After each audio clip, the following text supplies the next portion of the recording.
엘리사가 다시 길갈에 이르니 그 땅에 흉년이 들었는데 선지자의 제자들이 엘리사의 앞에 앉은지라.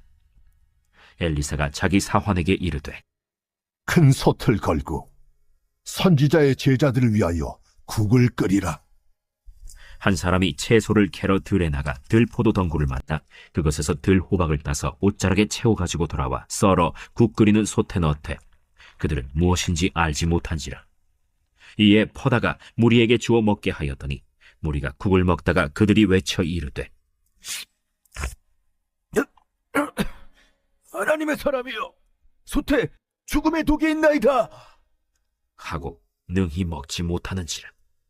엘리사가 이르되 그러면 가루를 가져오라.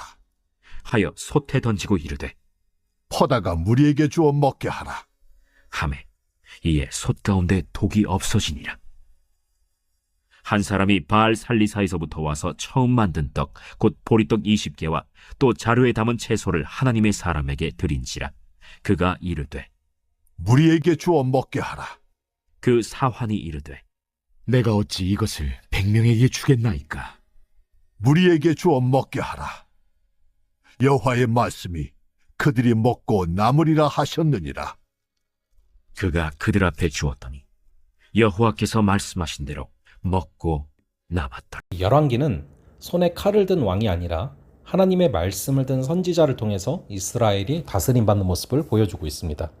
본문에서는 마치 여인들의 기도를 들으시고 죽은 자를 살리시고 굶주린 자들을 먹이셨던 예수님의 사역과 흡사한 일들이 엘리사를 통해서 벌어지고 있죠. 엘리사는 북쪽 지중해 변의 갈멜산을 떠나서 동쪽 요단 강변의 길갈로 이동합니다. 그곳에서 만난 선지자의 제자들은 식량난을 겪고 있는데요. 이 선지자의 제자들에게도 흉년은 찾아왔고 그들은 굶주림의 고통을 피할 수 없었습니다. 하나님의 사람들도 다른 사람들과 동일하게 결핍의 어려움을 겪어야 할 때가 있습니다. 이들의 해결책은 큰 솥에 국을 끓이는 것입니다. 아무래도 음식의 양을 늘리는 데는 그것이 가장 좋은 방법이었기 때문입니다. 그런데 한 사람이 독이 있는 들호박을 따와서 국에 넣는 실수를 한 것을 보면 이들의 상황이 그야말로 뭐든지 배를 채울 수만 있다면 무엇이든 국에 집어넣으려고 했을 정도로 정말로 절박했다라는 것을 알 수 있습니다. 이처럼 그리스도인이라고 해서 다른 사람들이 겪는 어려움을 겪지 않는 것은 아닙니다. 그러나 믿음의 사람들은 그 고통을 이겨낼 능력을 얻는 것이죠. 독이 있는 들호박을 넣은 국은 아무도 먹을 수가 없습니다. 맛이 너무 써서 도저히 먹을 수 없을 뿐 아니라 먹는다 해도 생명이 위험할 수 있죠. 풍족한 때였다면 당장 그 국을 버렸겠지만 이들은 차마 그렇게 하지 못할 정도로 절박합니다. 그러자 엘리사가 국에 밀가루를 넣었고 하나님의 권능으로 독이 없어져 먹을 수 있게 됐습니다. 하나님은 당신의 백성이 가난과 고난을 통과하는 동안 사람이 하나님의 입에서 나오는 말씀으로 산다는 진리를 깨닫게 해주시는 분입니다. 우리의 현실이 당장은 힘들 수도 있지만 힘들고 고통스러운 현실마저도 하나님이 우리를 위해 베푸시는 특별한 은혜일 수 있다는 것을 잊지 마시기 바랍니다. 예수님의 오병이어 사건과 비슷한 일이 벌어집니다. 바알 살리사에서 온 사람이 엘리사를 공경하는 의미로 보리떡과 채소를 드렸는데 엘리사는 이를 무리에게 나누어 주라고 했습니다. 그러나 사환이 보기에는 그 양이 엘리사와 가까운 사람 몇 명이 먹을 만큼밖에 되지 않는 것이죠. 하지만 엘리사는 무리가 다 먹고 남을 것이라고 하나님이 말씀하셨다고 전합니다. 솥에 끓인 국도 그렇지만 보리떡과 채소 역시 사실상 초라한 음식이죠. 그러나 거기에 하나님의 권능과 말씀이 임했고 많은 사람은 배불리 먹을 수 있었습니다.